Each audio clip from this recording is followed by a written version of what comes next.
ዛሬ በጥንቃቄ መኖር የቁርአን ወሲያ ነው። ተቅዋ ይላል ደጋግሞ እኛ ሳይሆን በቀደምት ህዝቦችም ወለቀድ ወሰይና الذين اوتوا الكتاب من قبلكم واياكم ان اتقوا الله ከናንተ በፊት መጽሐፍ የተሰጡትንም ሆነ እናንተን አላህን ፍሩ ስንል አደራ ብለናል።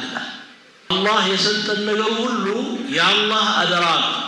ለሰውነታችን ጭምር አይናችን፣ ጆሮአችን፣ አንደበታችን፣ ሆዳችን፣ እጃችን፣ እግራችን ያስጠይቃልን ያሸልማልን እንዳሰራራችን ማለት ነው።